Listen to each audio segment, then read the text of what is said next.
que a gente abordou no curso sobre requisitos é apenas uma pequena parte do que existe na literatura sobre requisitos, incluindo técnicas, ferramentas a serem usadas, né? Em particular, no curso a gente abordou só as técnicas e ferramentas que aparecem em amarelo nesse slide. Então focamos muito em requisitos funcionais, mas apenas explicamos brevemente os que eram os requisitos não funcionais, né? Não explicando nenhuma técnica específica para elicitar e documentar esses requisitos, né? Além disso, também focamos muito na especificação do requisito em si.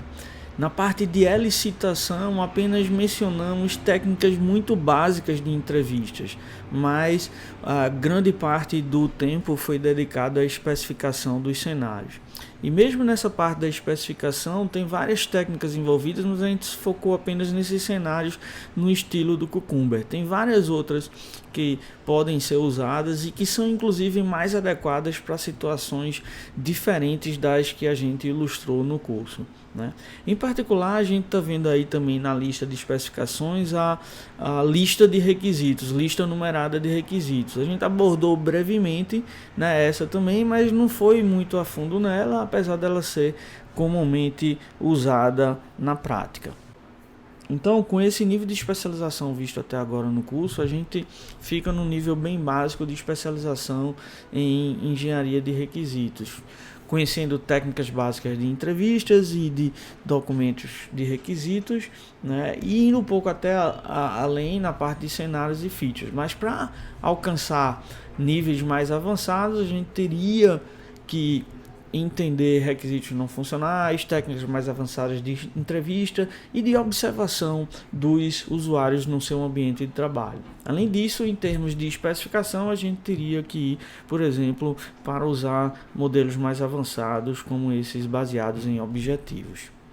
Se a gente for comparar todas essas técnicas em termos de custos e benefícios, a gente poderia alcançar um gráfico mais ou menos como esse. Se a gente não usa nenhuma técnica específica, né, para engenharia de requisitos, a gente usa uma abordagem ad hoc, né, a gente tem benefícios muito baixos, mas custos muito baixos, com risco de serem negativos, né? Porque se você não faz uma atividade adequada de levantamento e especificação de requisitos, você pode ter perdas enormes em produtividade e qualidade, tá? Mas se você vai para esse primeiro nível aqui, que seria o de documentos, a gente vê que um custo é um custo moderado e com benefícios razoáveis, né? Se a gente for investir um pouquinho mais, a gente tem esse caso de cenários, onde o custo é um pouco maior para escrever, para ler, para entender os cenários, mas os benefícios também são maiores porque a gente tem testes associados, tá? Então, apesar do gráfico estar fazendo esse comparativo, não significa dizer que as técnicas são excludentes. Então, idealmente, num contexto específico, a gente pode usar tanto o documento de requisitos com objetivos específicos, quanto com a elaboração dos cenários. E aí a gente vai somar os benefícios, de certa forma também somando os custos, né?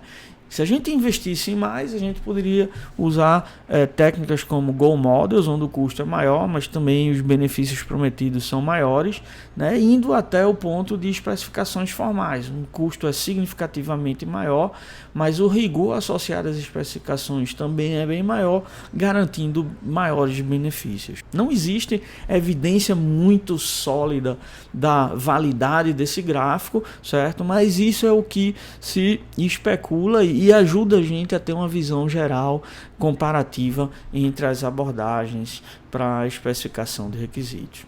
A gente já viu de uma forma geral as várias atividades de requisitos, e essa figura ilustra resumidamente, né, os objetivos que a gente cobriu nesse módulo de requisitos até agora. Então, em particular, o engenheiro de requisitos, ele entrevista, observa o stakeholder no seu ambiente de trabalho, né, com o objetivo de elicitar os requisitos. Uma vez tendo esses requisitos elicitados, o engenheiro de requisitos escreve e especifica e prioriza os requisitos, seja através de um documento como esse, mas também através de sketches da interface gráfica do sistema. Esses documentos e sketches são apresentados ao stakeholder para que o stakeholder valide, diga se é realmente aquilo que ele está interessado. Uma vez tendo escrito o documento de requisito e validado ele com o stakeholder, né, esse documento serve para guiar o trabalho das equipes de desenvolvimento ou mesmo equipes de definição de arquitetura. Então o desenvolvedor lê o documento de requisito, né, e com base nisso ele escreve e implementa o código. E é com base nesse documento de requisitos, através da geração de testes, por exemplo, se você usar um documento de requisitos baseado em cenários, ou através da derivação manual de testes a partir desse documento de requisitos mais geral, é feito um processo de verificação, onde tenta-se constatar se o comportamento do código do sistema ele corresponde ao que é esperado, certo? Ao mesmo tempo, esses documentos de requisitos, principalmente os baseados em cenários, eles não são completos, eles não conseguem capturar todos os requisitos dos stakeholders, tá? Então, nesse caso, é comum que, após ler o documento de requisito e não entender ou sentir falta de algum detalhe, o desenvolvedor entre em contato com o engenheiro de requisitos ou até mesmo diretamente com o stakeholder, dependendo